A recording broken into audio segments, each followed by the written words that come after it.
Hi, this is Curt with the Gravestone Pros. We're going to be working on various different monuments today, from grass markers to slants and an oversized die. Come along, check it out.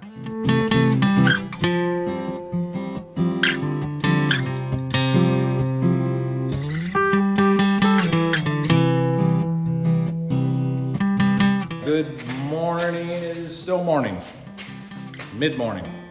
Good morning to all you folks on YouTube. So you're looking at a slant. We don't do a lot of them, but this one here is for one person. This gentleman's got his children's names on the back, but as you can see, this stone is slanted and it has what we call a nose, and then just a flat back on it. Slant markers. Not extremely popular, but we do use them.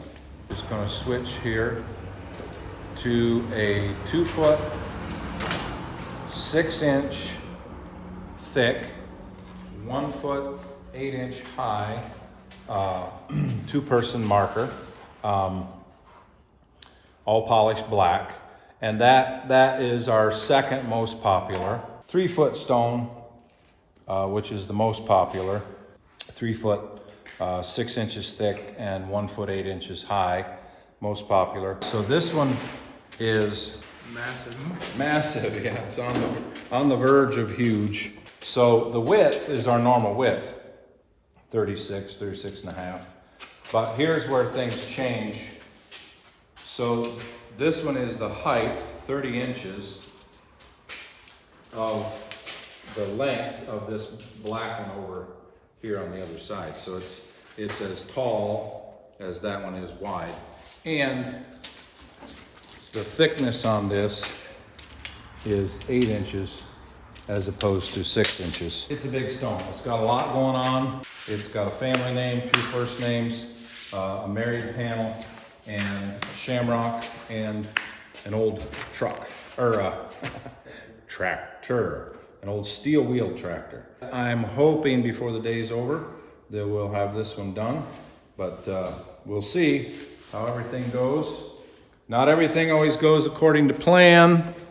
I have a sad one to just briefly talk about, and this does happen. So down there at the far end, very simple stone, not a lot to it, but a major mistake was made. Got all done blasting and did not see, and I don't know if you can see it or not, but that J is higher than all the other letters.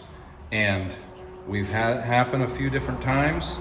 You would think that we would learn, but apparently we didn't. I'm going to switch here in a second, and I'm going to show you what we've done now. We're just making it standard, and we just have to do this. From now on, we are going to draw a line under each name and dates, and just double check and make sure that things are straight. It's unfortunate, and how we miss that. Yeah, it's a little embarrassing when you think we're 30 years into this and we still miss that kind of stuff, but mistakes happen. That's life. And is there a fix to that? There is. It's not a good fix. I would not fix it and pass it on to the customer. Okay, this is the back of the big stone that I was talking about there. That's Eric's first skin frost and Eric's first sunk lettering job, or second one maybe. This might be his first one here, but he did really good. So here is the big stone. We're in process. That's the panels, and they're all glued. It's a bit tall for our booth, but that's what we have. Here is a 2x1 bevel. This one's going to go in a local Mennonite cemetery. So one of the jobs that has to be done is to tear apart the crates. That's what the wood that you see on our walls. So Eric gets the privilege of that. Give you a little taste of northern New York in the spring. For all you people in the south that are leaves are out and full and all of that, that's all nice and good, but not here. And it may look like it's nice and warm out because the sun's shining. They're expecting snow today. There's been some snow already up on the hill. But I do have tulips up on my wagon. You can enjoy them a little bit. Anyway, a little bit of what it looks like outside.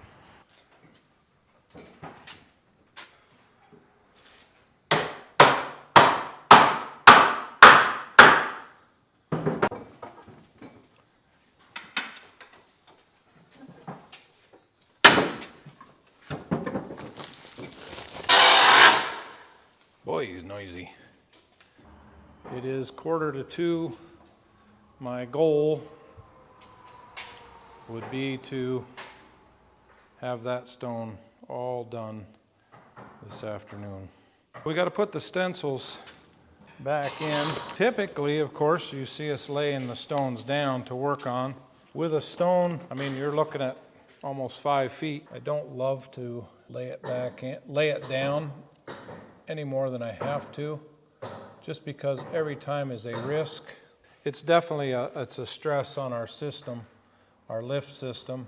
It's rough on the truck frame for sure, but it keeps working. These stencils like this, when you've got a lot of these little appendages, I don't know what the word is, anything. Anyway, you got a lot of stuff sticking out. You want to finesse it in, okay? It's rubbery, it will stretch, but if you will not force it, it'll actually lay right in there nice. If you try to pull and twist and all that, that can become an issue. So it's the part of the job that you just learn when finesse is a good thing. It is definitely easier to lay these down to do it. One little trick that I do is mark it. Somehow I just did an R and an L left and right, and I mean, you could write the name up there. I've done that. I've done it all. I've tried this and that and to see what works, except to say the right way is what works consistently for you.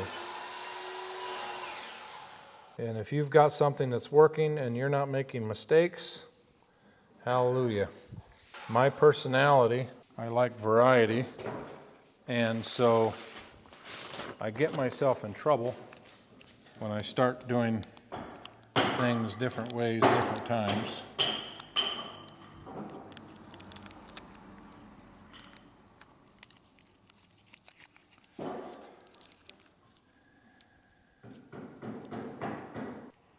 Okay, I ended up finishing that without turning the time lapse back on, but got the motor. One thing I will say about this kind of stuff is what works on paper does not always work on rubber. And what I'm saying is, all right, so here's one little piece that I can yet pull out. But anybody that sandblasts knows that that right there is so thin. I mean, we're talking not 1/8 of an inch, it's a 1/16. And so that translating into sandblasting just doesn't always work. And now, I know there are other types of sandblasters. You can get smaller nozzle, you can do whatever, but I do see a spot I need to fix back here.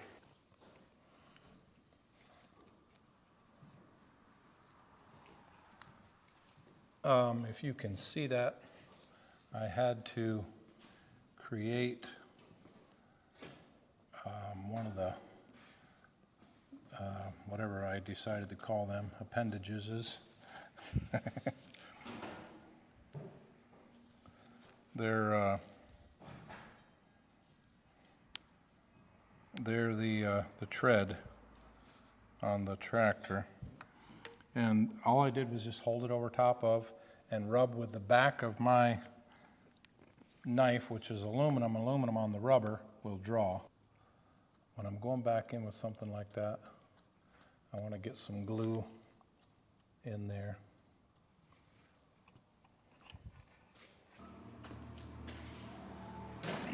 Kind of got the shape there. I'm going to have to do a little bit of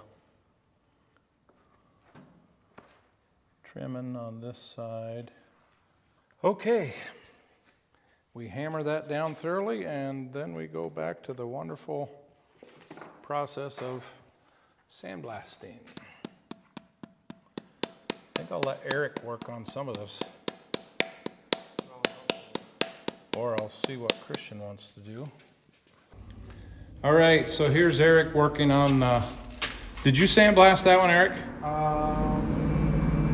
No, I sandblasted that. No, because this was the one. But you did the other one, right? I did this one, yeah. You did that one, and then this one here, Eric did, and it's not peeled yet. We'll get a good look at that. That's a front and a back, and pretty much all of that he did. That's going to be a nice looking stone, very nice. All right, Eric, good job. All right. First of many. Look at the dust on this guy. Holy schmookers. Okay, so all done peeling the stone. It's got to be washed yet, but I think it turned out really well. Eric did the bluing on it and did a really good job. It's got nice dark contrast in the background, and I think the customer will be very pleased.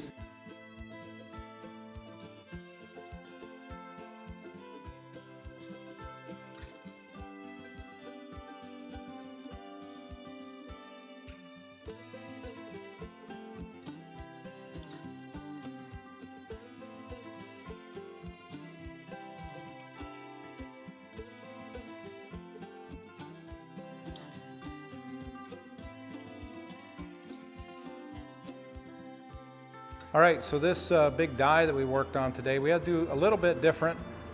We can't